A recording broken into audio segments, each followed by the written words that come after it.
नमस्कार साथियों, good morning मेरे प्यारे बच्चों। हम लोग प्रयागराज पहुंच चुके हैं। पूरे क्रेडोज आईएएस की टीम प्रयागराज पहुंच चुकी है। और जैसा कि हम लोगों ने प्रॉमिस भी किया था, आप लोगों से वादा भी किया था कि हम लोग आ रहे हैं और हम लोग आ भी चुके हैं। 26 तारीख को, 26 फरवरी को सुबह 10 बजे जितने हमारे प्यारे बच्चे हैं, जितने हमारे साथी हैं, जितने हमारे शिक्षकगण हैं, वो लोक सेवा आयोग पहुँचे।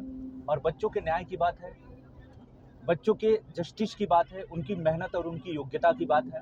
इतने लंबे समय के बाद ये एग्ज़ाम आया है और इस तरह से एग्ज़ाम में जिस तरह से धांधली हो रही है, करप्शन हो रहा है, बिल्कुल बर्दाश्त नहीं होगा। शिक्षा जीवन का निर्माण करती है और हमें इसे बेदाग बनाना है। इसके लिए हमें जितने भी हमारे सिर्फ शिक्षकगण ही नहीं, हमारे जितने अध्यापक हैं वही नहीं, सभी विद्यार्थी, उनके माता पिता भी का भी जो है पहुंचना बहुत ही आवश्यक है। सभी हम मिल के इस न्याय के लिए लड़ेंगे। और मेरे प्यारे बच्चों, मेरे साथियों, मैं एक चीज़ बता देना चाहता हूँ। अब सरकार ने अब तक बहुत सारी समितियां बना ली, बहुत सारे गठन कर लिए कि अब जांच चल रही है, सरकार के झुंझुने हैं। हमें झुंझुना नहीं चाहिए, हमें अब न्याय चाहिए। हमें झुंझुना नहीं, न्याय चाहिए।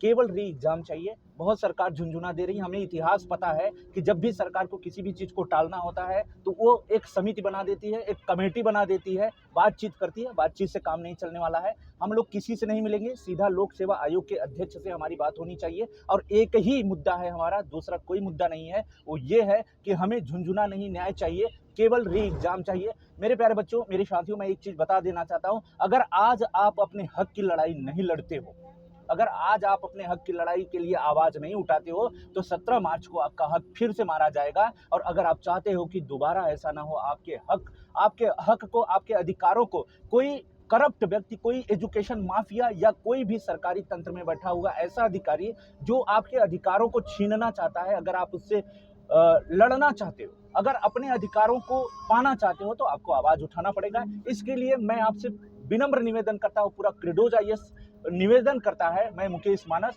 आप लोग प्रयागराज पहुंचिए। 26 तारीख को प्रयागराज पहुंचिए और इस 26 तारीख को 10 बजे हम अपनी सारी बातें जो है लोक सेवा आयोग के अध्यक्ष के सामने रखेंगे और उनसे लिखित रूप में ये प्रमाण मांगेंगे। आप जो है री एग्जाम करवाने का हमें लिखित रूप से आश्वासन दीजिए। अगर वो ऐसा नहीं करते हैं तो आगे हमें फिर अगला कौन सा कदम उठाना होगा, ये उस समय आप लोगों से मिल के बातचीत करके निर्धारित किया जाएगा कि कौन सा कदम उठाना पड़ेगा। और मैं सिर्फ बच्चों से ही नहीं कहता हूं, मैं बच्चों के माँ बाप से कहता हूं कि आप लोगों ने अपने बच्चों को अपने घर से, उनके भविष्य के निर्माण के लिए घर से दूर निकाला था, तो आज अपने बच्चों के न्याय के लिए, उनके अधिकारों के लिए आपको घर से बाहर निकलने की जरूरत है। सिर्फ बच्चों की लड़ाई नहीं है, बच्चों के भविष्य की बात है। आप उनके माता पिता हो, आप उनके लिए खर्च करते हो, आप उनके लिए जो है वो दूर रह के कष्ट सहते हैं, तो आज उनके अधिकारों के लिए आपको घर से बाहर निकलना पड़ेगा। सिर्फ एक बच्चा लड़े अपने न्याय के लिए तो ये नहीं, आप माता पिता हो, माँ बाप हो हमारे,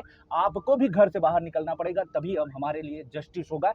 हम मिलते हैं सभी बच्चों, जितने हमारे साथी, और शिक्षक गण से भी मेरा निवेदन है कि सारे शिक्षक गण, अगर आपने आरओ का कोई भी कोर्स बेचा है, अगर आपने आरओ का कोर्स बेचा है और किसी भी बच्चे से आपने फीस लिया है, तो आज मैं आपसे एक बात करता हूं, आप उन्हें न्याय पढ़ाते हो, तो आज आप उन्हें न्याय दिलाने के लिए आगे आओ। अगर आप ऐसा नहीं करते हो तो आज के बाद उन्हें न्याय और ईमानदारी की पाठ कभी मत बढ़ाना। तो मैं सभी शिक्षक गणों से भी यही निवेदन है कि वे भी आगे आए, क्योंकि आपके वो बच्चे हैं, आपको आगे आना पड़ेगा। और इसके लिए हम लोग जो है मिलके एक मुहिम चलाएंगे, सरकार से निवेदन करेंगे, हम अपनी बात मजबूती से रखेंगे, सरकार को सुनना पड़ेगा। जैसा कि मैं आपसे बता दूं, आरओ का पेपर आपका 11 तारीख को हुआ था, उसका पेपर बहुत बड़े लेवल पे लीक हुआ है, करप्शन हुआ है, शिक्षा माफियाओं ने अपना हाथ साफ किया है। मेहनत करने वाले बच्चे हमेशा पीछे रह जाते हैं, योग्य बच्चे हमेशा पीछे रह जाते हैं। तो ऐसी स्थिति में उसके बाद मैं आपसे बता दूं, आपका 17 और 18 फरवरी को जो है आपका पेपर हुआ था पुलिस का, और उसका पेपर लीक हुआ, लेकिन उसके लिए सरकार ने कदम उठाया और उसे न्याय भी मिला, फिर से री एग्जाम होगा। तो 11 तारीख को जो पेपर हुआ है आपका आरओ का, उसके लिए भी हमें न्याय चाहिए, उसके लिए भी सरकार से पूरी उम्मीद है कि वो कदम उठाएगी। तो मिलते हैं मेरे प्यारे साथियों 26 फरवरी सुबह 10 बजे प्रयागराज लोक सेवा आयोग के सामने। तब से तक के लिए आप सभी को मेरा नमस्कार।